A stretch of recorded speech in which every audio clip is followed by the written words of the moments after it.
कमाल भाई भाई से कड़ी मटर मछ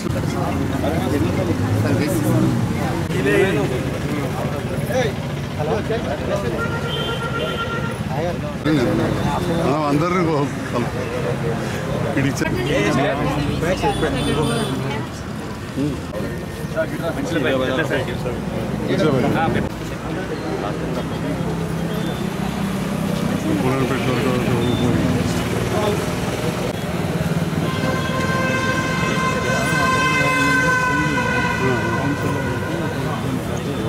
చిన్న పని ఇంకా జ్యోతిబా పూలే పెట్టారు విగ్రహం పార్కు మంచిగా బొమ్మలే ఇచ్చిన అన్నీ ఇచ్చిన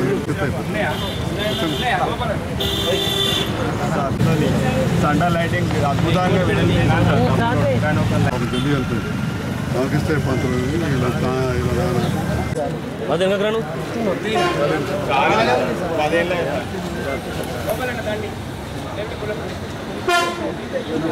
వేసుకోవచ్చు కదా చాలా బైక్ లేకుండా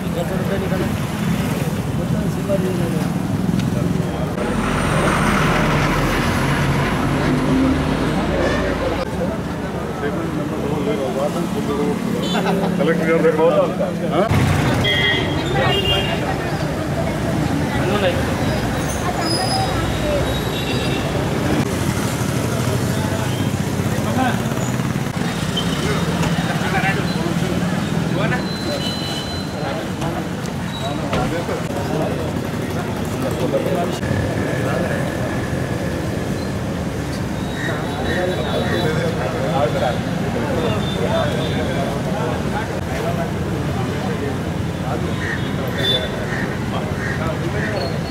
నేను అక్కడే అరే మంచిగా బైక్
ఎల్లూరు మీద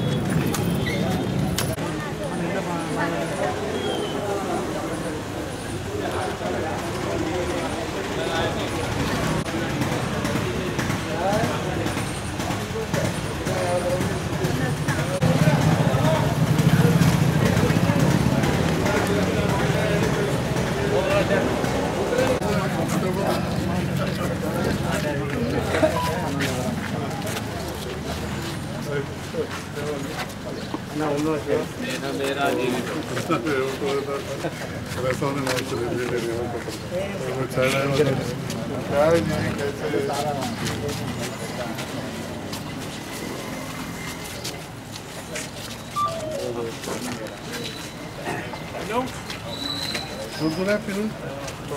क्यों ना तो भाई ना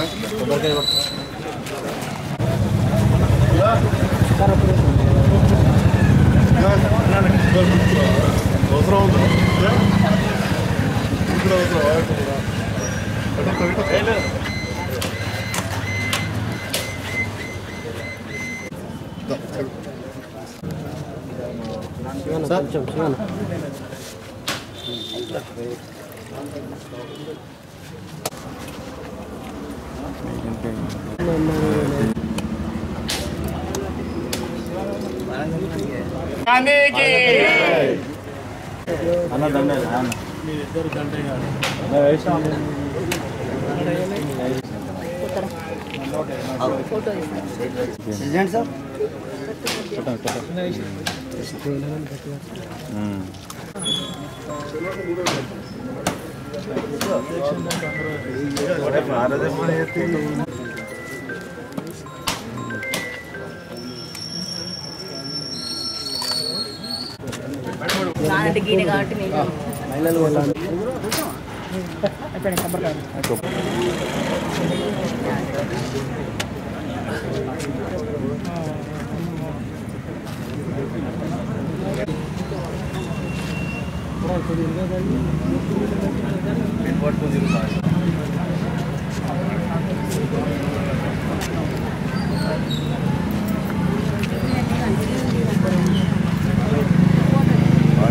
महात्मा गांधी जी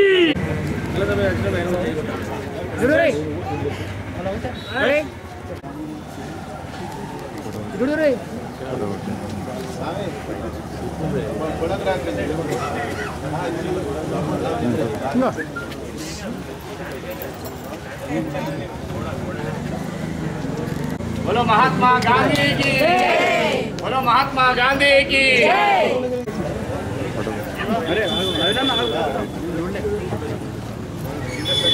बोलो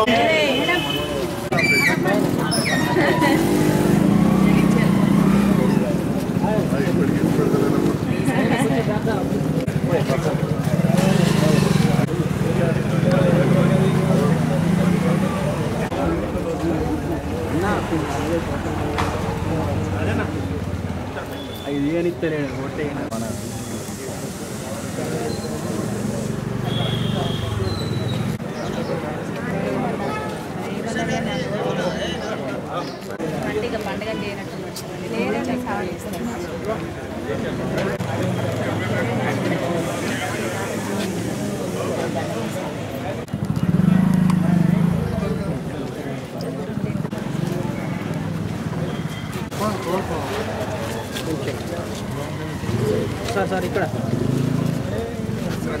శివన్న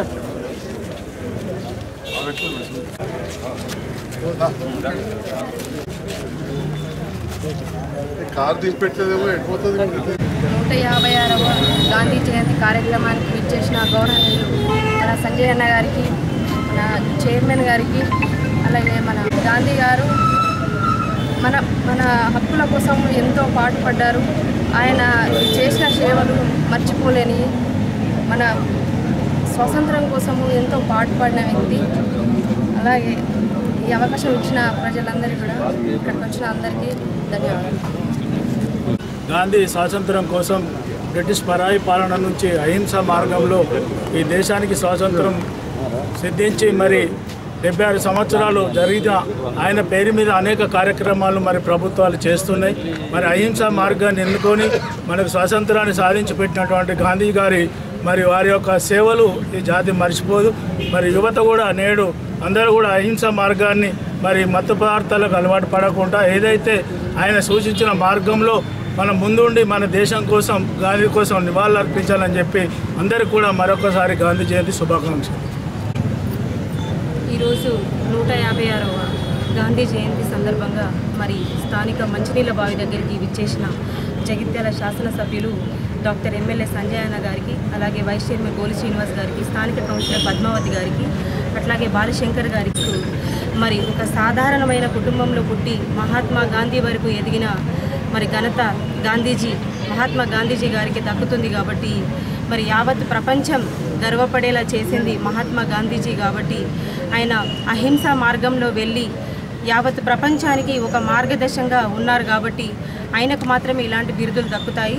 అట్లాగే 1930లో ఆయనకు man of the women, man of the year అని చెప్పేసి జరిగింది. అలాంటి ఒక బిరుదు ఇవ్వడం జరిగింది టైమ్ మ్యాగజైన్ తరఫు నుంచి వెళ్ళి.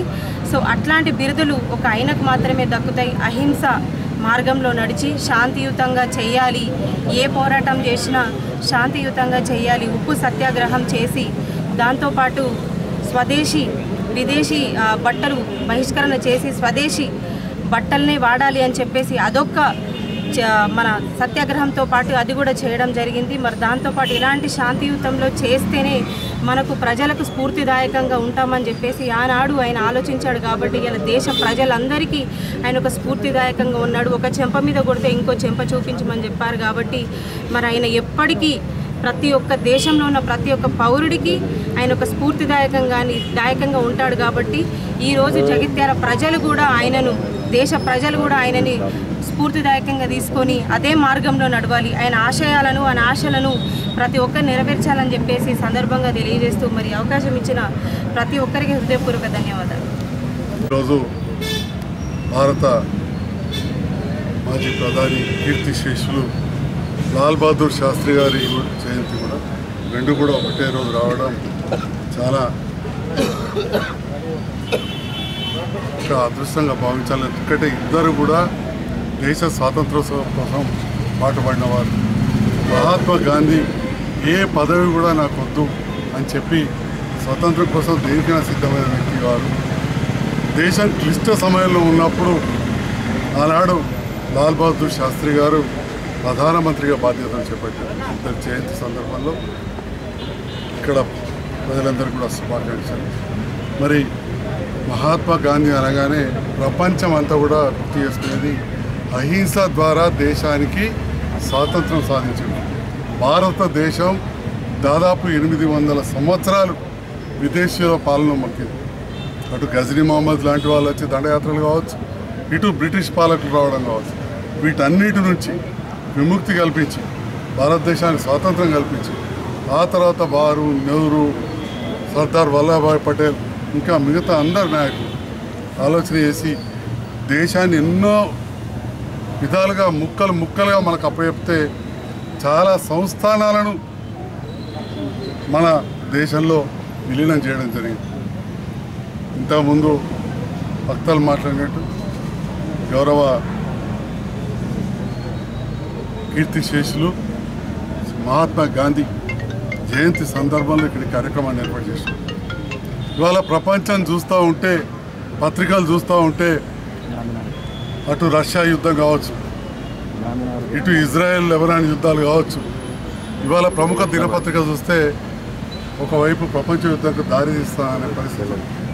ఈ సందర్భంలో మన ప్రధానమంత్రి గారు కానీ మన దేశ రాజకీయ నాయకులు కూడా ఈ యుద్ధాలు వద్దని చెప్పి మాట్లాడుతున్న పరిస్థితి మనం. అంటే భారతీయులు శాంతి కాముకులు, మనను ఆ వైపు తీసుకెళ్లిన వారు మహాత్మా గాంధీ.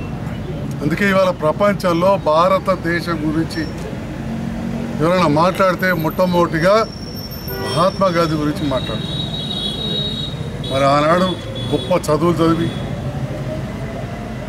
ఒక న్యాయవాది వృత్తిగా విదేశాలలో ఉంటూ మన దేశంలో ప్రజలు బానిసల్లాగా బతుకుతున్నారు, మరి ఆ బానిసత్వం నుంచి విముక్తి కలిగించాలని చెప్పి సతీ సమేతంగా ఇక్కడికి వచ్చి కస్తూర్బా గాంధీ సతీ మరి సహకారంతో, దేశ ప్రజలందరి సహకారంతో వాళ్ళ దేశానికి స్వాతంత్రం సిద్ధించడంలో వారు ముఖ్యులు. అందుకే మన జాతి పితగా వారికి గుర్తింపు వచ్చింది. జాతి పితగా వారికి గుర్తింపు వచ్చింది. రకరకాలు మాట్లాడే వాళ్ళు మాట్లాడుతూ ఉంటారు. కానీ ఏది ఏమైనా ఇవాళ స్వాతంత్రం మనకు సిద్ధించిందంటే అహింస ద్వారా మహాత్మా గాంధీ ఏదైతే ఉద్యమాలు చేసిరో ఆ ఉద్యమాలు ఒక్కొక్కరు ఒక్కొక్క రకంగా చేస్తారు. ఇంతకుముందు సోదరి చేసినట్టు ఖాదీ కావచ్చు, ఉప్పు సత్యాగ్రహం కావచ్చు, ఈ రకంగా ఎన్నో పాదయాత్రలు, ఎన్నో సత్యాగ్రహాలు మీడియా ఇంత గొప్పగా లేని సందర్భంలో భారతదేశం ఇంత పెద్ద అఖండ భారతదేశానికి ఒక సందేశాన్ని ఇవ్వడం జరిగింది. చివరిలో సాధించిన సందర్భంలో కూడా బ్రిటిష్ పాలకులు వెళ్ళేటప్పుడు పెద్ద చిచ్చు పెట్టిపోయారు హిందూ ముస్లింల మధ్యలో. ఆ సందర్భంలో కూడా ఎంతోమంది చచ్చిపోయే పరిస్థితుంటే సంయమనం పాటించాలని చెప్పి కూడా చెప్పిన వ్యక్తి మహాత్మా గాంధీ. మరి వారి ఆశయాలకు అనుగుణంగా ఇప్పుడున్న ప్రభుత్వాలు స్వచ్ఛ భారత్ కార్యక్రమాన్ని తీసుకొని 10 సంవత్సరాలుగా మల విసర్జన బయట జరగద్దని చెప్పి లాటిన్లు కట్టించడం కావచ్చు, వివిధ కార్యక్రమాలు కేంద్ర రాష్ట్ర ప్రభుత్వాలు తీసుకున్నాయి. దాంట్లో భాగంగా జగిత్యాల జిల్లా కావచ్చు, జగిత్యాల పట్టణం, జగిత్యాల జిల్లా గ్రామాలు కూడా స్వచ్ఛ భారత్లో పాలు పంచుకున్నాం. జగిత్యాల ప్రజల ఆశీర్వాదంతో పలు కార్యక్రమాల్లో నాకు కూడా పాల్పంచుకుని భాగస్వామ్య అవకాశం వచ్చింది. నేను ఎమ్మెల్యే కానప్పుడు కూడా ఒక డాక్టర్గా మూత గ్రామాన్ని అడాప్ట్ చేసుకొని కావచ్చు, సొంత ఊరైన అంతర్గాం కావచ్చు, అప్పుడు కూడా ఈ స్వచ్ఛ భారత్ కార్యక్రమాల్లో ఓడిఎఫ్ అంటే బహిరంగ మల విసర్జన లేకుండా చేసే కార్యక్రమం పాల్పంచుకున్నాం. మనం ఇవాళ మంచినీళ్ళ ఇక్కడ ఉన్నాం, పక్కనే చింతపండు చెరువు చూస్తే మనకు ఎక్కడ చూసినా దుర్గంధం ఉండేది. అలాంటిది జగిత్యాల పట్టణంలో కూడా ఎన్నో కార్యక్రమాలు తీసుకోవడం జరిగింది.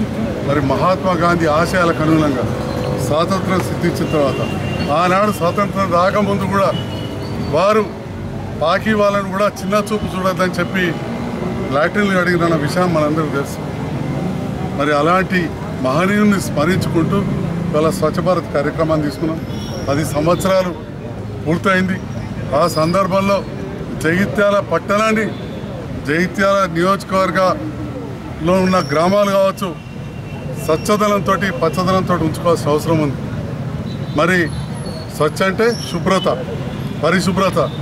మన ఇంటి ముందు మనం శుభ్రంగా ఉంచుకుంటే ఇంటి లోపల ఎట్లా ఉంచుకుంటున్నామో ఇంటి బయట అట్లనే శుభ్రంగా ఉంచితే మరి ఇలా పట్టణం అంతా కూడా శుభ్రంగా ఉంటుంది. మన సఫాయి కార్మికులు నిరంతరం పనిచేస్తూ ఉన్నారు.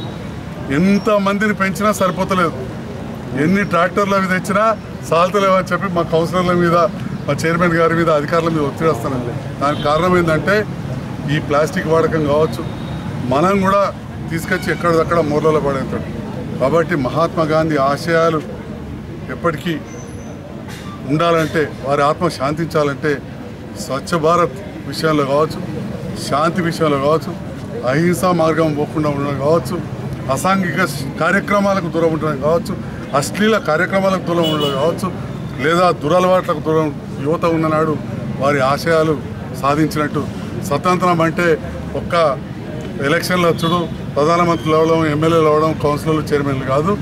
స్వతంత్రం రావడం అంటే మనం అంతా కూడా అన్ని రంగాల్లో అభివృద్ధి సాధించి శాంతి ఉన్నప్పుడే మహాత్మా గాంధీ శాంతికి, ఆత్మకు శాంతి కలుగుతుందని చెప్పి ఈ సందర్భంగా తెలియజేస్తూ